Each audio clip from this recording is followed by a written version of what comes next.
In 1970, RPN started the first TV newspaper program in the country. Informative, straightforward, unbiased, and trusted for years. It remains the longest-running English newscast on Philippine television. The RPN Newswatch with RPN Newscast, Monday to Friday, here on RPN. Oras mga gala, untip alas 7 sa Kabuntagon.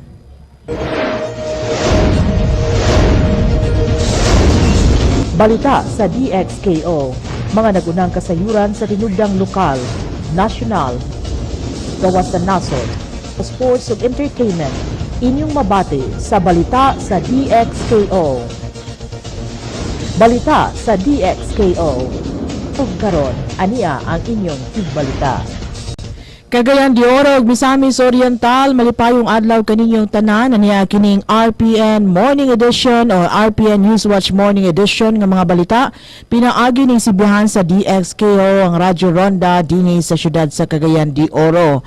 Usa ka masanag nga kabuntagon na sinati nato dinhi sa atong dapit malipayong pagpanikay-sikay sa tanan natong mga kaigsuonan aniyang headlines sa atong mga balita karong adlaw. Sa lokal nga tinubdan Anti-Vandalism Task Force gitukod. Usa ka OFW luwas nga nahiuli dinhi sa Dakbayan.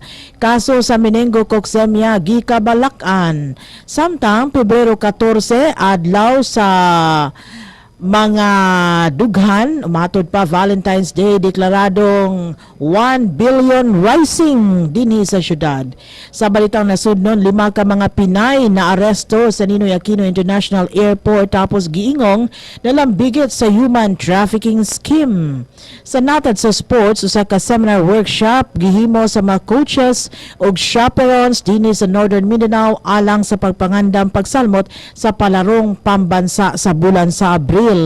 Sa natad sa entertainment, David Pomeranz ug John Ford Coley milingaw sa mga Cagayanons kagabi. Sa detalye sa ato mga balita, una sa balitang lokal, gitukod sa kapulisan ng Anti-Vandalism Task Force aron mo'y musikop sa mga tao nga way laing mabuhat kundili magsige na laghugaw-hugaw sa mga dagkong establishmento o sa uban pang dapit dinhi sa Cagayan de Oro. Mao kini ang gikumpirma ni Police Chief Inspector Limuel Gonda. Kinsa ang hepe sa Operation and Plans Branch sa Cagayan de Oro City Police Office. Matud pa ni Gonda na matigda nila ang sobra na kahugaw sa bisan asang dapit gumikan sa pag-vandalize kini subay usab sa programang Ratsada Cagayan. Din gipatuman ni Consel Ayan Mark Nakaya ang chairman sa Police, Fire and Public Safety Committee sa konseho ning atong syudad. Luwas nga nakauli sa Dakbayan sa Cagayan de Oro ang inahan nga overseas Filipino worker uban sa usa ka tuig niyang anak.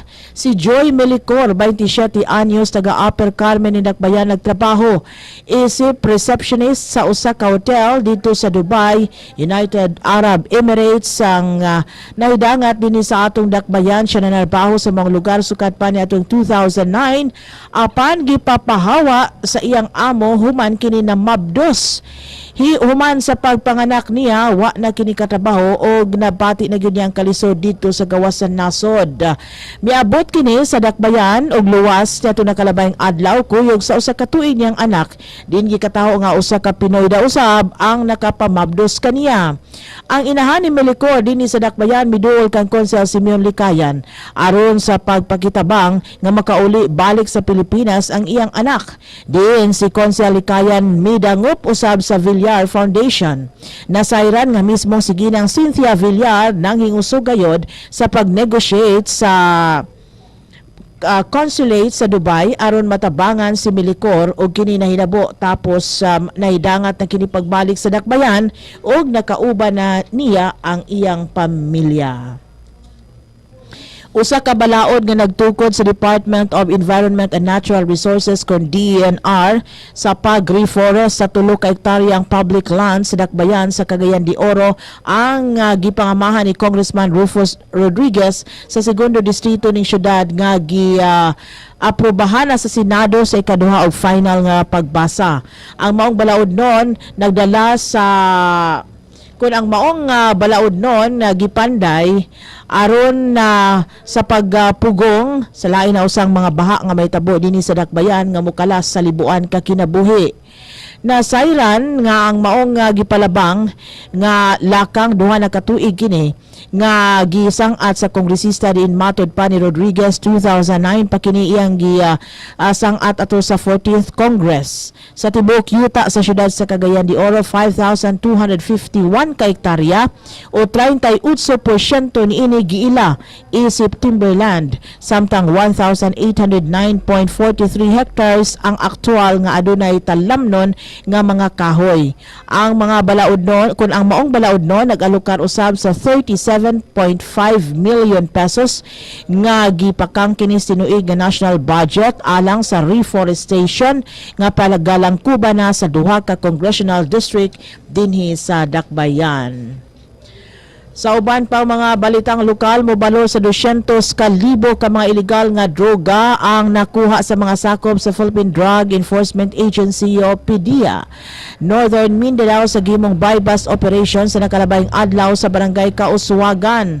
Sapon sa bypass sila si Robert Martinez alias Ubet, 44 anyos, panuigon, residente sa Mong Dapit, o Wilfred Leonard Abdullah, hingkod ang panuigon nga giingong source sa druga. Matud pa sa PDEA agent, taod-taod na nilang gipanid-an ang duha.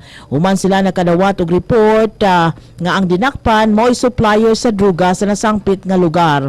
Maabot sa 23 ka sachet sa gituang shabu ang nakuha sa otoridad gikan sa mga dinakpan. Usa ka 45 kalibre nga pistola o sakyanang Strada ang nakonpiskar pa sa otoridad. Gipasakaan na sa tukmang kaso ang duha ka mga suspensado sa pagkutlo nato sa nasangpit nga report. Naalarma karon si Konsehal Dante Paho, ang chairperson sa Committee on Health sa Konseho, sa kaso nga meningococcemia sa usa sa mga balay tambalanan ni Dakbayan. Matud na pa ni Paho nga bisan pa man nga sayon ra kining matang sa sakit at imanon sa mga doktor, dili gihapon ang ay kumpiyansahan labi na gyud sa mga taong nagpalibot o adunay kontak sa pasyente. Tungod ini gihangyo ni Konsehal Paho nga ipahibalo gayod sa mga pasyente o mga tao nga duol sa pasyente aron matagan gilayon kinig tambal ug sa ingon malikayan ang nasangpit nga sakit. Kay nung duman nga aduna na usay mga kaso sa meningococcemia sa nakalabayng tuig ug adunay natala nga nawad-an sa kinabuhi tungod sa nasangpit nga sakit. Gisagop sa City Council sa Cagayan de Oro ang resolution nga nagdeklara sa Pebrero 14, Valentine's Day, ug sa mong petsa na matag tuig isip 1 billion rising dinhi sa syudad.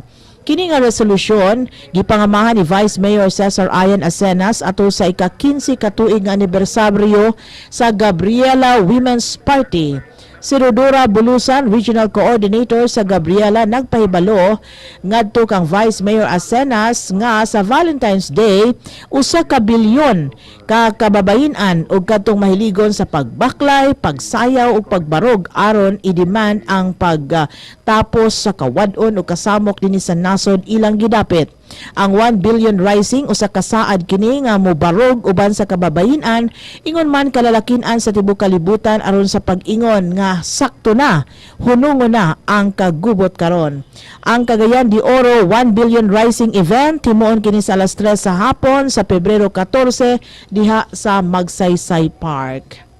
Sa balitang nasudnon, 5 ka mga Pinay paingon unta sa Seoul ang naaresto sa Ninoy Aquino International Airport Terminal 2.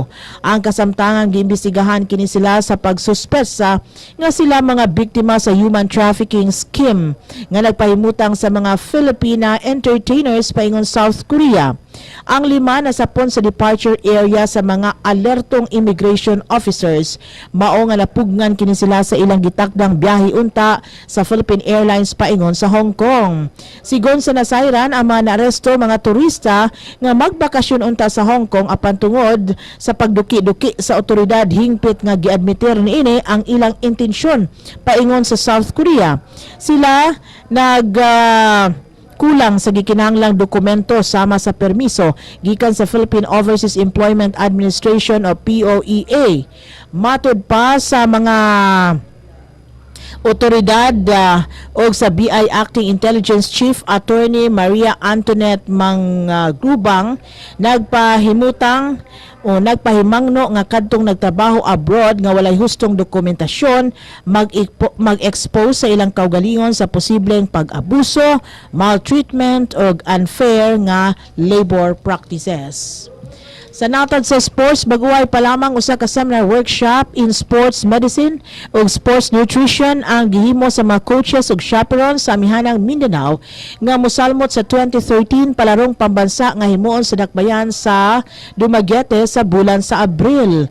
Matud pa ni Dr. Alan Farnazo, OIC sa Department of Education Northern Mindanao, nga ang maong kalihukan nagtumong sa paghatag kahibalo sa mga partisipantes nga mahimong sugatan sa mga atleta panahon sa maong dula. Ang maong training gitambungan sa 14 ka mga school divisions sa entero rehiyon diin gituhuan nga moabot usa ka gatos ka mga atleta gikan sa Region 10 ang mosalmot sa palarong pambansa sa natad sa arnis, athletics, badminton, basketball, archery ug sa uban pang mga dula. Sa katapusan sa natad sa entertainment, paborableng gipalabang sa Konseho ning Dakbayan sa ilang regular session ang pag-imposar sa 5% amusement tax sa event promoter sa pre-Valentine concert nila ni John Ford Coley ug David Pumeran sa Limkit kay Atrium. Ang konsyerto gihimo na kagabi.